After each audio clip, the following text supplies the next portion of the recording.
Salut à tous, aujourd'hui je vais vous montrer à la demande d'un abonné comment créer une carte interactive dans Figma avec des points de localisation cliquables. Donc là on part par exemple sur une carte qui présenterait divers restaurants et donc dès que vous cliquez, hop, vous ouvrez une petite carte avec le nom du resto que vous pouvez renvoyer sur notre page derrière et dès qu'on clique à l'extérieur elle se referme, etc., etc. Donc je vais vous montrer tout ceci, c'est parti!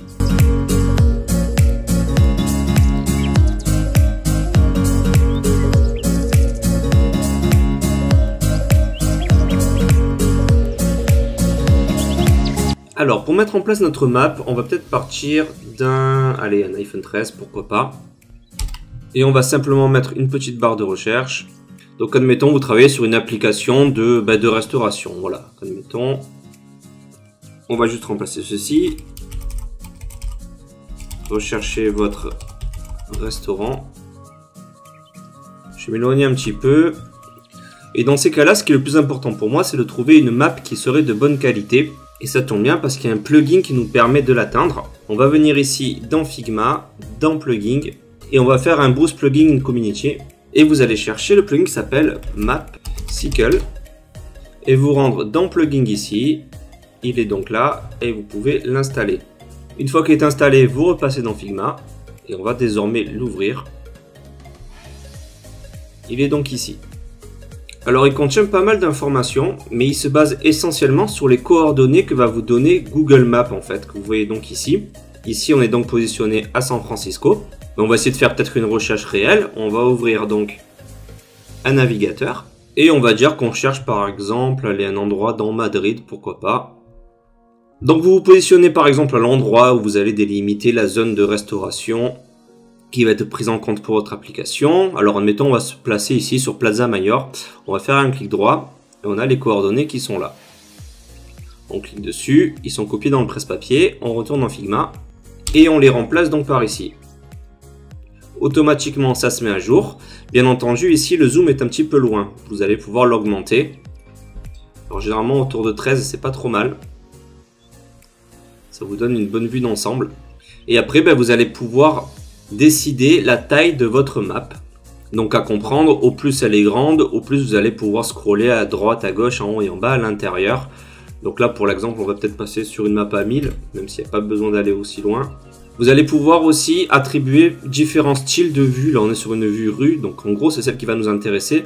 Vous avez aussi la vue outdoor, la vue light, la vue dark, la satellite et pour finir la satellite et les rues. Donc voilà, nous on va se positionner plutôt sur la première. Et en plus de ça, vous allez pouvoir jouer un petit peu sur la caméra, sur sa rotation, pas mal de choses. On va tout laisser comme ceci pour la suite. On va juste créer la map. Une fois qu'elle arrive, elle s'est positionnée en fait par-dessus ma frame. Donc je vais la sortir, je vais la mettre plutôt à côté pour l'instant. Donc ensuite, il suffit de faire glisser votre fameuse map à l'intérieur de votre frame pour qu'elle soit prise en compte. Ici, vous voyez que c'est bon. On va dézoomer un petit peu pour que vous voyez ce qui se passe. Donc vous avez bien sûr la possibilité de venir ici sur la frame de l'iPhone 13 pour pouvoir enlever le clip content et voir tout ce qui se passe dans la map si vous voulez la centrer à un endroit précis. Sinon vous pouvez aussi sélectionner votre map et du coup la centrer comme il se doit, par exemple au centre de votre élément. Donc je vais récupérer l'iPhone ici, je vais remettre le clip content. Donc ici la map est au premier plan, bien entendu on va la mettre derrière le bouton de recherche. Voilà, par contre apparemment lui il a bougé, c'est pas grave. On va le repositionner comme il faut.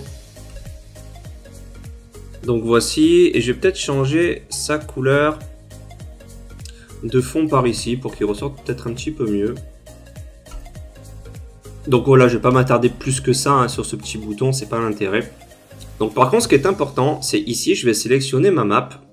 Et en fait ma map va contenir plusieurs choses parce que comme je vais y mettre des informations de mes restaurants, où ils sont localisés, etc., etc. Ce qui peut être pas mal, c'est de la sélectionner, de la grouper, donc CTRL-G. Désormais, c'est un groupe. Et ce groupe-ci, je vais cliquer dessus pour pouvoir le transformer en frame. Donc désormais, j'ai une frame à l'intérieur de ma frame. Par exemple, je pourrais l'appeler ici map. Par contre, vous vous rendez compte que ma frame, si je clique dessus, elle est beaucoup plus grande que mon iPhone. Elle fait 1000 par 1000, alors que mon iPhone ici, il fait 428 par 926. Il va donc falloir que j'uniformise tout ça. Donc je vais sur Map, 428 par 926. Je recentre tout ceci, hop, hop, Et je vais faire la même chose pour ma map qui du coup, elle a bougé. Elle est complètement sur l'extérieur ici, donc elle, je vais la recentrer aussi. Donc ici, j'ai ma map, vous voyez 1000 par 1000, ça, il n'y a pas de souci. À l'intérieur de ma frame qui fait bien la même taille que mon téléphone ici. Donc pour l'instant, tout est parfait. Donc ok, maintenant, on va positionner quelques petits éléments sur la map en question. Donc là, le mieux, ce qu'on pourrait faire, c'est un petit peu tout déverrouiller pour voir ce qui se passe. Et là, j'ai préparé deux petits éléments qui vont être pour nos restos tout à l'heure. Et on va les positionner un petit peu sur notre map. Donc bien entendu, si vous les voulez, hein, il se trouve dans le kit iOS qui est dispo sur Figma. Hein. Au moins, si vous voulez reproduire la même chose, il n'y a pas de souci. Donc je récupère ceux-ci, ils sont beaucoup trop grands. Je vais lier tout ça et je vais le tomber peut-être à 25, ça va suffire largement. On va s'approcher. Donc je vais en positionner quelques-uns à des endroits un petit peu aléatoires. Hein. Donc ok, je vais reverrouiller mon clip. Alors j'en ai qui sont à l'extérieur, c'est ceux-là. On va les faire glisser à l'intérieur. Donc ce qu'on va faire, c'est qu'on va sélectionner notre frame de map, qui est donc ici. Hein. On part dans prototype et on va lui faire un scrolling horizontal et vertical et on va générer. Alors ça peut mettre plus ou moins de temps selon la qualité de la map. Là vous voyez pour l'instant elle est encore pixelisée. Ok, elle se charge, elle arrive. Et donc là en effet je peux scroller et me balader dans la map. Je vois bien mes petits éléments. Donc on a fait 1000 par 1000. Si bien sûr vous avez besoin de plus, ben, il va falloir un petit peu augmenter tout ceci. J'aurais dû baisser un petit peu, c'est pas grave, on va le faire après. Et donc là maintenant l'idée ben, c'est de rendre un petit peu ça cliquable ben, pour ouvrir les fameuses fiches restaurants. Donc on va fermer ceci. Hop, je vais récupérer juste ça, comme je l'ai dit, on va un petit peu la baisser. Et donc pour la petite animation, alors je vais un petit peu dézoomer. Ici j'ai ma petite carte de restaurant. Hein. Donc bien entendu, vous, si vous souhaitez faire quelque chose comme ça, ben, il va falloir en dupliquer autant qu'il va y avoir de points. Hein. Là on va pas tout faire, je vous montre juste un exemple et vous allez pouvoir l'appliquer à tous.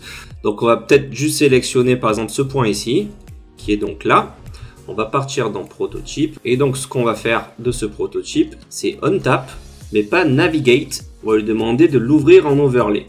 Par contre vous veillez bien à ne pas le mettre centré parce que sinon il va se centrer à chaque fois même si on a des points à l'extérieur. Il vaut mieux prendre le temps de tous le faire soi-même. Donc on va lui dire qu'on va le faire en manuel et donc on va le positionner par exemple ici pour celui-ci. On va lui dire qu'il se ferme dès qu'on va cliquer à l'extérieur. Et pour l'animation, on va plutôt faire un dissolve. Et on va un petit peu le tester comme ceci. Donc je reviens là-dessus. Je vais dans le proto.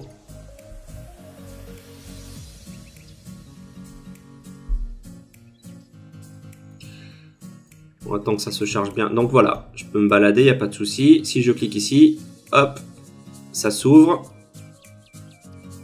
Donc vous voyez, ça reste fixé hein, malgré tout. C'est pour ça qu'on a fait un positionnement manuel.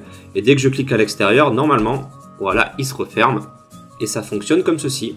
Voilà donc pour ce petit tuto sur les maps. J'espère que ça vous a plu et je vous dis à très bientôt.